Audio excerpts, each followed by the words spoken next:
Hi, everyone, and thanks for joining our webinar on identifying hard-coded secrets in software. We will begin the presentation shortly. We have a fantastic speaker today. His name is Alok Shukula, and he is the Vice President of Product Management at Shift Left. As a reminder, you can ask questions through the chat window at any time. Thanks very much for joining us today. Good luck, Alok, and take it away. Hello everyone, this is Alok. And thanks Andrew for such a nice introduction. Today I would love to talk about how to identify hard-coded secrets in software. So while we go for this topic, let's examine the background around it. So hard-coded secrets has been a persistent problem now for many years. Developers have left a lot of hard-coded secrets in their code base, and I'm just talking about few of them that have caused multiple issues. People have lost money, companies have lost money, people have gone to jail, they have lost their intellectual property. And the primary reason why this all happens is we have to go a step back. Almost every business is being now run by software. More software is being written to support business. And the pace of writing software is introducing errors in handling of sensitive data and secrets. So if you look at Uber, they lost data of 57 million folks due to someone leaving AWS access keys on a public GitHub repo. People have gone to jail for leaving AES keys on GitHub in plain text. If you look at the bit miners who are just crawling all over your GitHub just to look for secret keys so they can take over your instances and bit mine them. And Samsung, on the top of it, they literally outed almost their entire IP of SmartThings by putting a lot of code as well as sensitive data secrets out for public view. So all of these stories, and I have made it a point to notice the timelines of these stories. So if you look at the bit mining that happened in 2015, then Uber in 2017, and then you have the Chinese developer who was jailed in 2019, and that was in April, and then up to May of 2019. There are multiple literal instances that have happened, but you get the gist of it. So if we see that this problem is persisting, but we have to understand why this problem is so prevalent. So if we look at the bigger issues, and I think one of the things I laid out was that almost every business is now being run by software. So a lot of complex code is being written to handle the sensitive data. And before we go into what types of sensitive data we are talking about, whether they are about hard-coded data or whether we are talking about just the data that you ingest and output through multiple sinks, we have to realize that complexity of handling data is increasing. There are so many microservices, and as you can see in this a tweet that I have quoted for Monzo, there are 1,500 microservices, and this is the complex play happening between these microservices. If you were looking at to control the data at network at rest, there would be so many number of combinations that you have to enforce just to observe the data, how it is flowing out. And that causes the complexity. And on top of that, you would have to figure out what types of these data elements are. So because the first thing to look for when you are trying to track any kind of sensitive data is to first classify, identify what kind of data that you are focused on, and then you have to look at the flows. So just tracking almost the amount of data that you are seeing in this microservices mesh is humongous. So there is a very few advice coming from a lot of folks on how to handle that. The industry still is in infancy in terms of how to track that, and this is something which I want to discuss. So let's discuss some of the other issues. The current solutions for handling sensitive data, this has a broad category about hard-coded secrets or sensitive data in terms of what you ingest in the applications.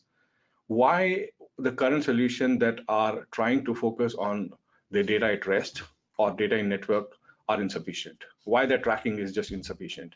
So I'm putting 5 arguments on why that's the case is.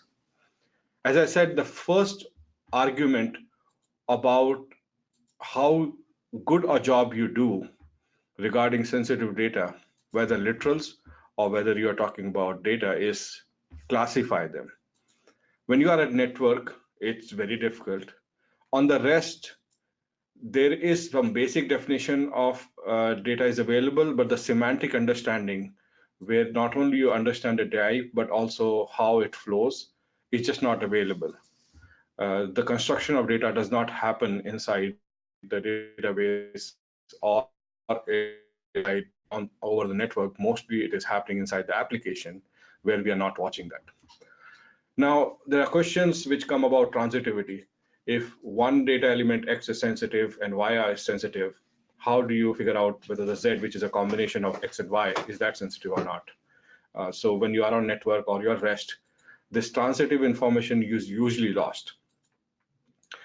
Then we come to the transformation of data, that even if you identify a data element at any given point of time, how do you figure out that whether the data is reaching its destination in a secure manner? Is it being redacted, obfuscated, or encrypted?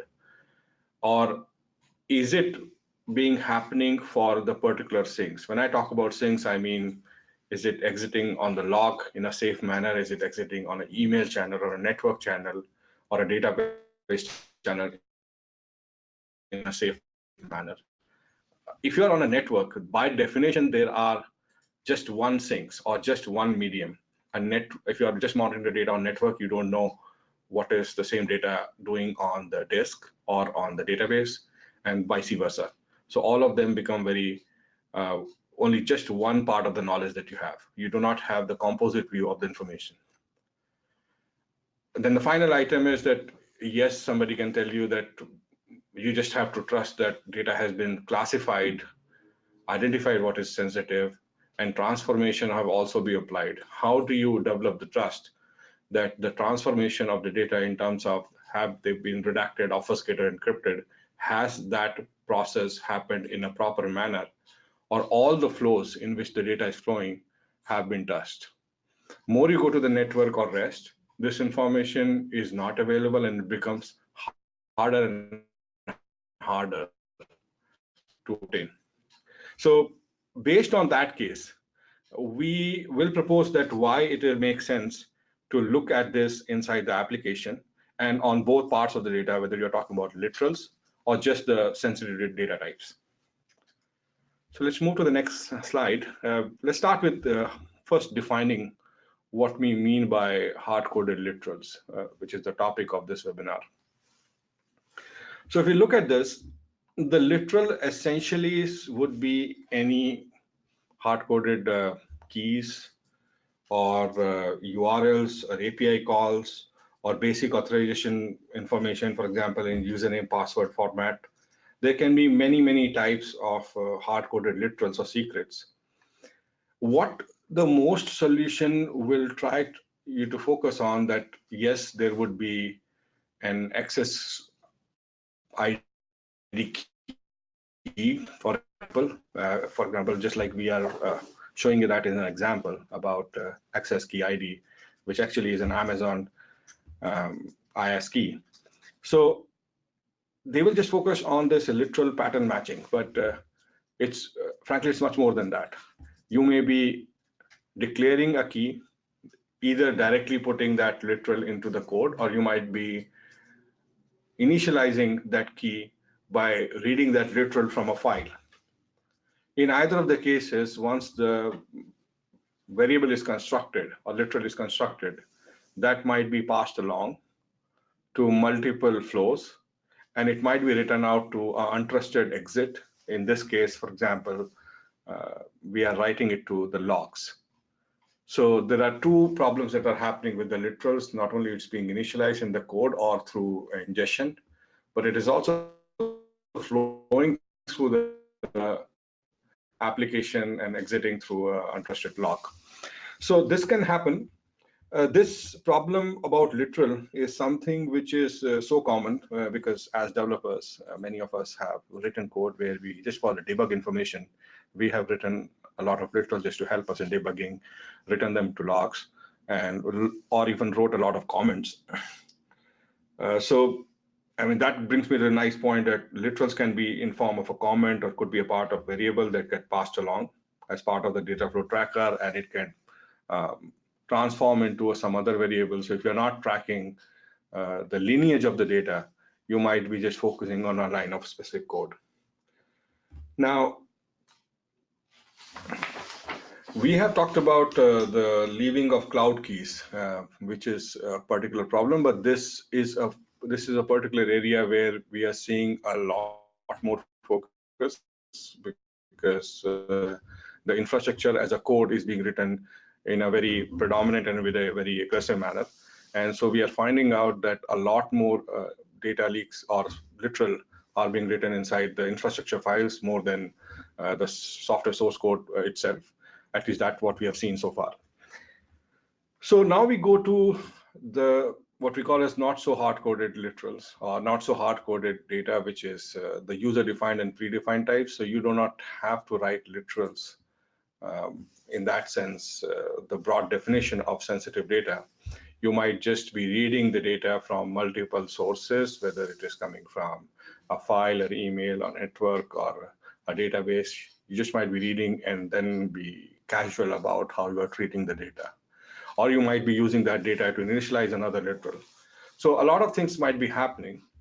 So if you look at this example, we have defined a customer class, and we can see just by the name of the class that it's a sensitive type. And there are multiple information as subset of this the customer class, which are sensitive: first name, last name, social security number, address. And if we do not apply, if we do not handle the data properly, for example, we are initializing the instance of a customer class C with some information, and we just directly write it to a sink, again, just like the previous slide I was referring to. And we have not applied any kind of a transformation on this instance C. So we are actually, while we are ingesting sensitive data, but we are leaking out the sensitive data. And this has been the problem of most of the solutions currently in the field, that when they focus on the problem of sensitive data, they are looking as in terms of pattern matching, or they are looking in terms of a point in time in a code. They are not looking at the entire flow, because the data might get copied, might get moved around inside the code, and might exit multiple channels. And just by looking at the code, it is very hard to figure out how that flow is happening. So we talked about both hard-coded and not so hard-coded sensitive data types. So now the question is, the problem has been set up. There's a seriousness of problem. How do we discover in the code? So before I talk about the solution itself, I just wanted to give you a sense about how this we will discover. So if you are looking at literals, or whether you're looking for user-defined type or predefined data items, there are essentially two things that are different, and there are two things that are common. So from a literal point of view, of course, you're looking at some patterns. So to understand what are the literal types that you want to identify. So that is the first item for literals, which is not the first item for predefined types, but that's for literals. There may be basic key formats, cloud key formats, and many other formats that I've just listed out. But once you do that, the second thing that one has to test for is that how this data is flowing. So it's just not important that you discover that data item, because sometimes it might be important. Sometimes you might just take out the literal from the code and put into a file or database. The problem remains the same. What is more important is that when you are handling the data inside your code, you handle in an appropriate manner and you apply appropriate transformation, so which means that you encrypt it, you redact it, obfuscate it when the data exits. So for literals, you might have identified the data based on pattern, but then, as I said, you have to look for the flows. Same thing you have to do for predefined types. You can, one of the approaches here is that you can identify all the variables and mark them based on some sensitive classification based on the name and apply NLP to broaden that scope. And then you can figure out whether those data elements, as we have identified, are they actually looking at sensitive sources? Are they reading from some kind of a sensitive sources?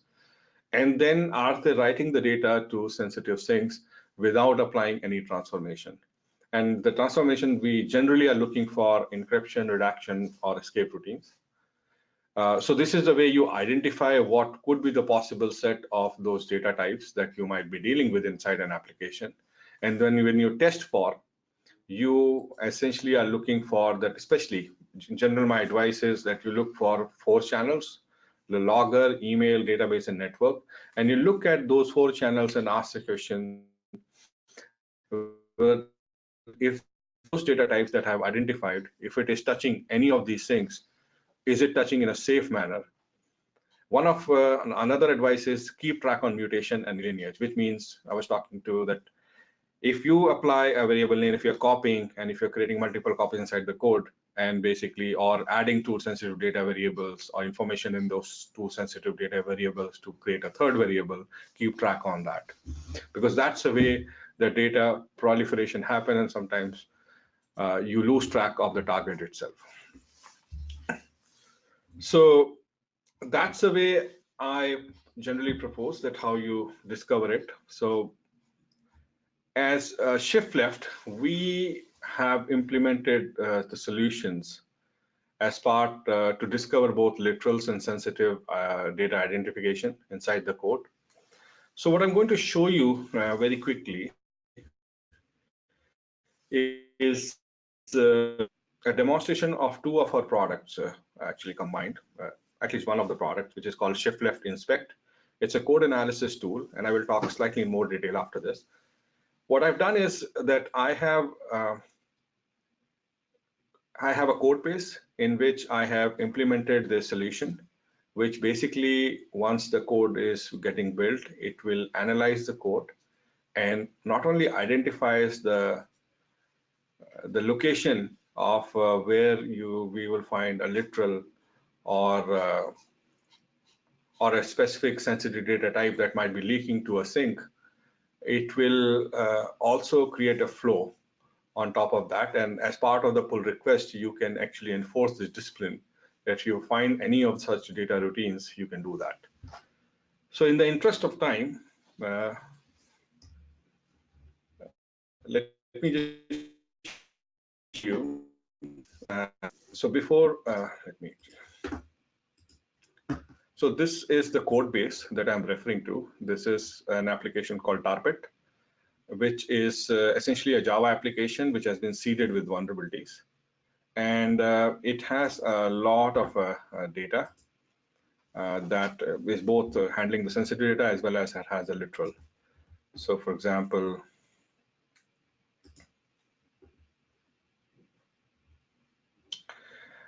we have access key ID, and this is Amazon key that we have deliberately left in the code, and we would like when the code analysis happens, this should be discovered as part of the validation of the pull request. So just one example, I could have gone to discover more, but just in the interest of time, I am focusing on only one. And also focused on identifying whether there is sensitive data that might be leaking to the logs. And the sensitive data that I would be focusing on is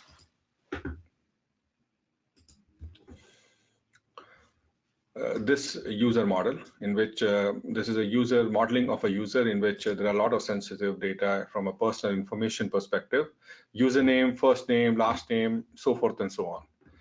And there would be multiple calls that might use this and figure out whether this is being leaked to the logs without redaction, obfuscation, or encryption.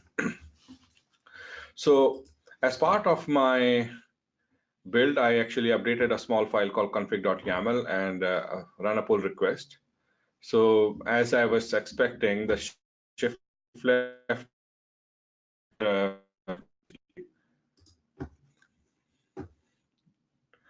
so there is a circle. I have integrated the build system as Circle CI, so which runs the build as well as runs the test. And if we take a look at this, so there's a lot of things it does. It basically builds the code, and it will install the shift left agent. It will analyze the code, analyze for hard-coded literals, and analyze again against the security standards. So one of the security standards that we have set here is that if you have hard-coded literals that are found, then you will stop the build going forward, and you will notify as part of the pull request that such a thing has been found, so that the developer can take action on that. So if I go back, as I can see here, this build, when I did, it was failed. There was only one check, and there were three comments that have been made by the software itself. One of them is Amazon Access ID that was found, and as we discovered in the code that yes, it was there. And then we have also found that actually I have printed this twice, just to make it simple. The shift left detected a variable username, this reference to the user class, and which why it found it because it was used in this method format in this file, and it was leaking to logger with eventually through a parent 0 and through the Java system class. So let's take a look at this location from where it is being initialized. So this was the same file that we were referring to, that at this point of time where this class is being initialized, somehow there is a flow that exists where the data is being leaked. So if we do further analysis, and if I, in our solution of inspect, as you can see in this slide, and I've just, in the interest of time, I'm showcasing the entire flow that at the point it is initialized the sensitive data, and there's a point at the log when it exits. So for a developer, not only you have found whether such a leak is happening, but you've also found the entire flow. So you can figure out an appropriate place where you can fix this problem. So that was about the demo. And now I wanted to give you something very interesting. So for a lot of you who want to fix the problem of hard-coded literals as well as sensitive data leaks, you can try out a solution called Shift Left Inspect. We have very recently launched a free offer where anybody can sign up on Shift Left Inspect and start using this tool. And you can also integrate with your pull request or just do an analysis to figure out how good your code is. So it will offer code analysis. It offers sensitive data leak detection by default. The hard-coded literal is something in right now in beta. The feature that I just showcased you, it will be available in 2 to 3 weeks. It will be available alongside the flow detection for hard-coded literals. But all of you are welcome to register and use this product and use it for free. There is only a few conditions apply, essentially, where you can do up to 200K lines of code. For most of the folks, that means at least 20 microservices. So it should be good enough for most of you. If you have a broader usage, you can always contact us. So the link that one has to use to go there is essentially www.shiftleft.io/register. And you can just start using this product, no questions asked. So finally, just as key takeaway as a summary. So when the more popular term has been hard-coded secrets, we have been talking about that, but hard-coded secrets or sensitive data are just two different sides of a coin. They just are very related to each other, so you have to look at both of them. And this is a mistake that happens very regularly, and we have to wash them, we have to secure them. Just a simple pattern matching is not good enough, and I will take a lot of emphasis to ensure that this point is well understood. Any kind of tool that just does pattern matching is just not good enough. That may just focus you on the symptoms of the problem, but the problem might be more deeper, where you might just be now reading the data from a different source, but even then you may not be treating the data properly of between source and sink, so you might be just removing the source of the problem from one point and moving it to another point. So focus on tracking the lineage, focus on tracking transformation and destination to the sensitive sink, especially focus on how it goes to the logs, how it goes to the emails and everything else. So we have a tool, shift left inspect, that has the ability to track sensitive data, and it can track the flow, and we are also going to support very soon hard-coded literals. So that's the best news about it. And the best news is that it's free. It's free for developers. You can start using this, register it, and let us know what you feel about it, and we can help you also to take your any future requests that you might have. So this is our contribution to make the software code more secure. And with that, that's all what I wanted to share with you. Would be open for any questions that you might have. Okay, Alok, thank you very much. We do have a couple questions that have started coming in. The first one, which I think you just addressed a little bit now, but I'll ask it anyways in case there's a little more. It says, why can't I just grep my code or @ symbols and other things to find credentials? That's a great question, Andrew. So the reason why you do not want to do that, as I said, this is just a symptomatic solution of a problem. You might just grep for a few specific type of keys or patterns, and what you will do next is that you still would need those keys, because to initialize something, and you might put that key into another part of the data source. It might be a database, it might be a file, but the problem, you are just moving from your code to another place from where you will read the code. But what you have not solved the problem is how you're treating that data inside your code, and if it is leaking out, how you're using it. Unless you do that, you're not fully solving the problem of sensitive data. Okay, thank you. And we have another question, which is, when uploading code for analysis, does shift left keep a copy of the code?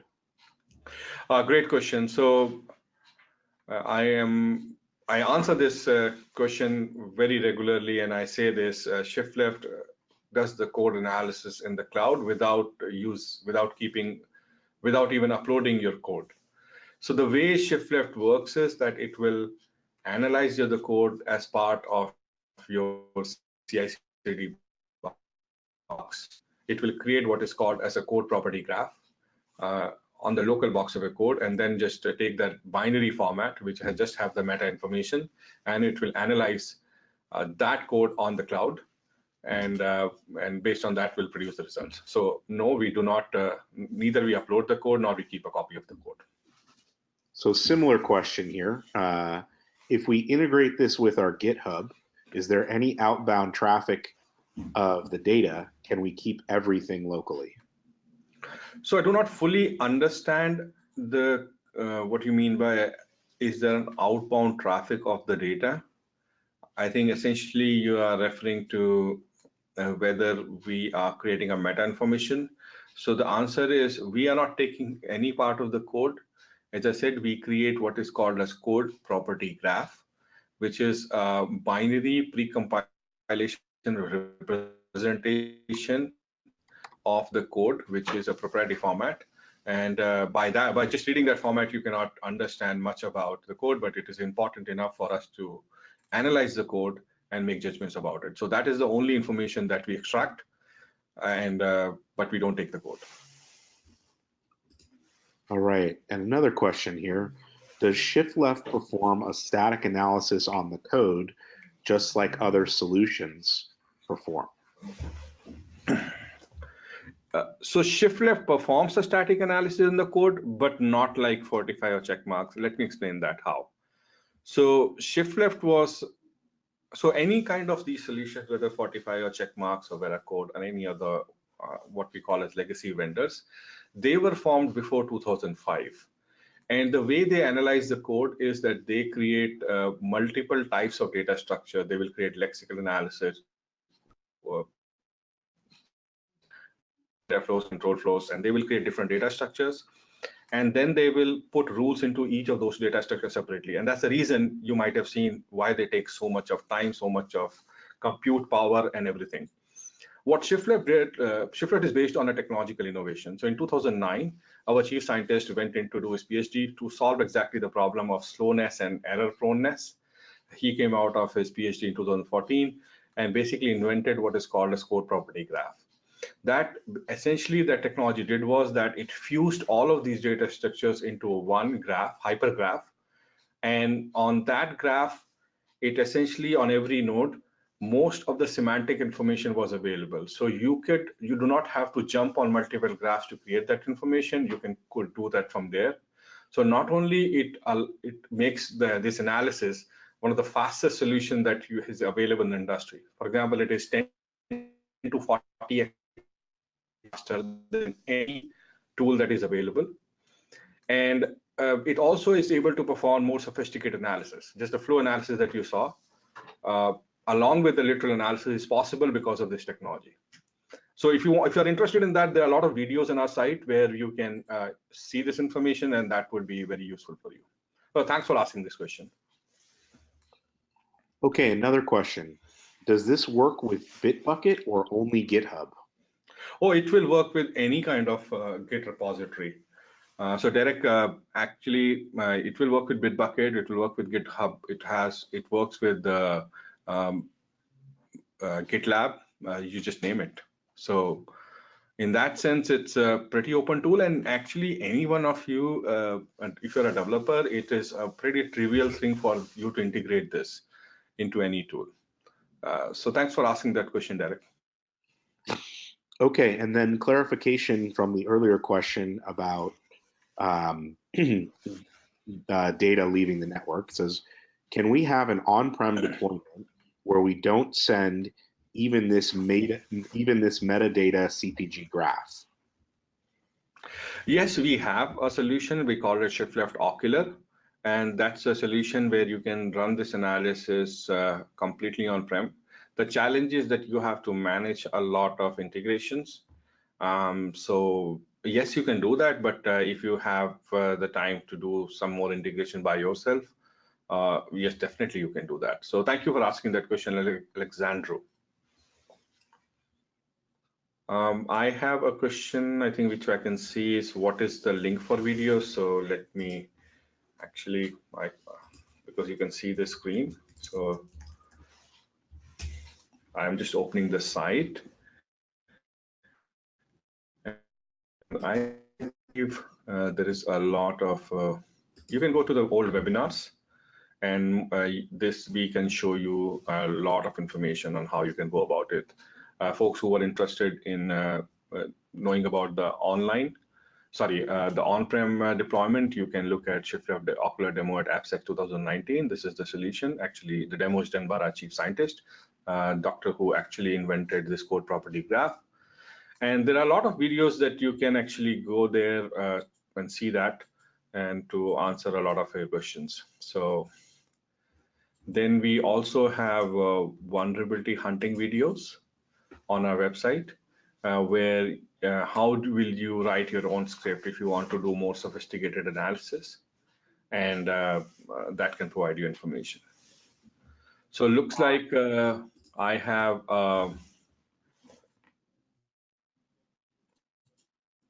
looks like there's one more question. Another question about how are false positives? Yes, sorry, ma'am. So I think we have another question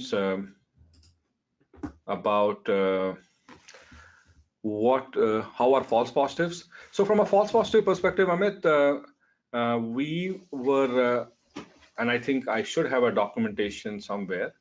Let me see.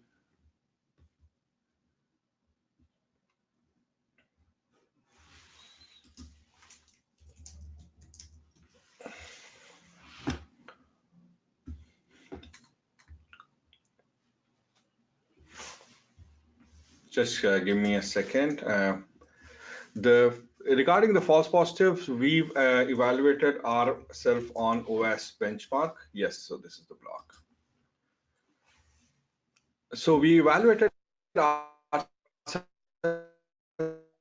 benchmark, and we actually found we got a score of 75% detection, in technical terms called Yoden index of 75% detection. Just to give a comparison, for rest of the vendors who put themselves on the same benchmark, they had a score between 26% to 32% detection rate, while we achieved 75%. So it's 2.5 times the next vendor. But again, false positive is something that can differ based on code to code, based on if we understand your transformations or not. So in that sense, the way we have designed is that while by default our analysis would be good, but we actually make public our policies in an easy manner so that it can align itself to how your code works, and based on that, the analysis quality can improve. And it's actually a great question. So if I just refer to our documentation, online documentation,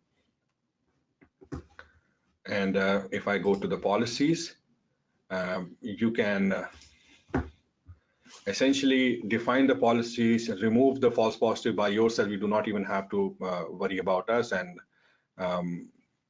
you can do it yourself to ensure the quality of results actually is higher for your applications. Next question is from Alexandru. Again, is the research paper your CTO did during his PhD public? Could you provide a name link for it? Absolutely. Actually, this is the blog that he wrote, Fabian Yamaguchi. And if I look at his own blog, so yes, so this is he's written a blog post on his own PhD paper. And if you can start from this, and you can go to our website, you will find this, just the name Fabian Yamaguchi, and you can search for him and you will find this PhD paper. Then we spoke about SCM integration, but does this solution, this question from Rohit, but does the solution also integrate with CI pipelines? And yes, if yes, is there capable to break the build yesterday based on the vulnerability identified? So I'm exactly doing that. If you look at what I have done is that I have integrated shift left as a check as part of the circle CI, where the build, we are failing the build because of a shift left condition.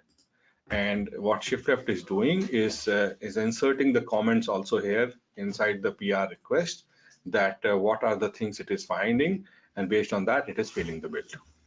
So this is just a sample implementation we have done, but based on the conditions that you want to fail the build, you can do it yourself. So there is a lot of APIs, and based on which you can actually analyze, or you can create custom conditions for your organization. So thanks, Rohit, for asking that question. Then we have so question from Amit. So Amit, so does shift left claims to be a leader in SAST? How does it stand in Gartner quadrant? I think these are the two questions combined. So we say that we are coming from a technical point of view. We are saying that we have a very strong technology, and it came from the academia, which we have tried to implement. We believe the technology should move forward, and that's what we claim. Regarding Gartner Magic Quadrant, the Gartner Magic Quadrant has certain conditions of time. So we are a 3-year-old company in the 4th year now. We will become eligible to participate in Magic Quadrant, as well as I believe they have a certain revenue targets, something. So the moment we become eligible for that, they should include us in anytime soon. So it's a matter of when, it's not a matter of if. So thanks for asking that question, Amit. Francis, let me see if I can find the document for you. So Fabian, and I think it's in IEEE code property graph. Hey, Alok, I chatted a link to everyone, so there's no need to. This is the paper. So okay, sorry.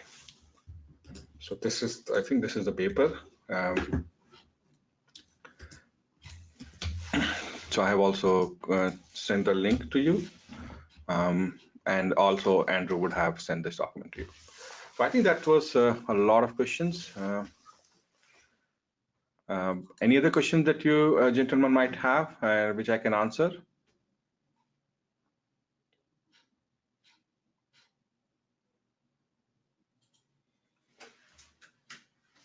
Well, that looks like it's about it. Thanks everyone for taking the time. Actually, we have a question.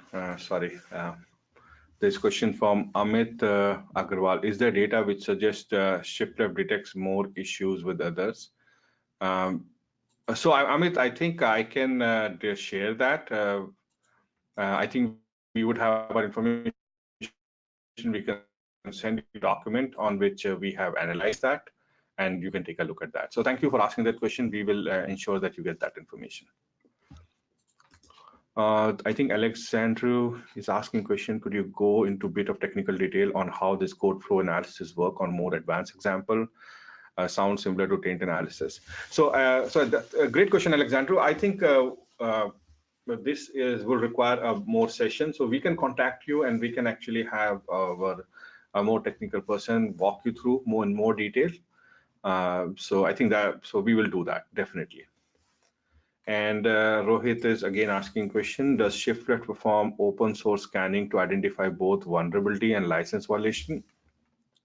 So Rohit, thanks for asking that question. We right now focus on vulnerability, both technical and a new category called business logic vulnerability, where we are extending our solution to identify custom annotations, custom data flows, rootkit, privilege escalations, attack surface. On those lines, we have strategically not decided to move into license violation. But if we decide to do that, we definitely will inform back to you. And I think Amit is looking for a demo. I think we have already responded. We will be in touch. So thanks, Amit, for showing interest, and we will definitely do that. Then we have and Alexandro, we will also definitely get in touch. Adarsh also would like to be in part of technical discussion. Definitely, Adarsh, we will do that. Thank you for showing an interest, and we would love to showcase our technology to you. Any other questions, gentlemen?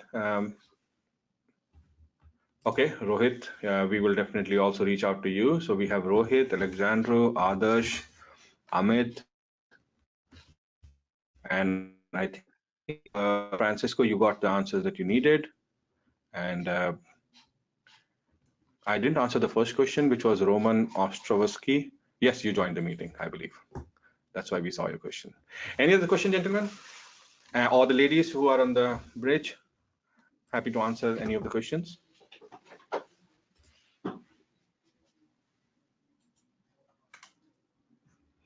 Okay, I think that's all we had today. So we will share the slides, we will share the more documentation, and we'll follow up with each one of you as you have requested. Thanks for joining here. Thank you a lot.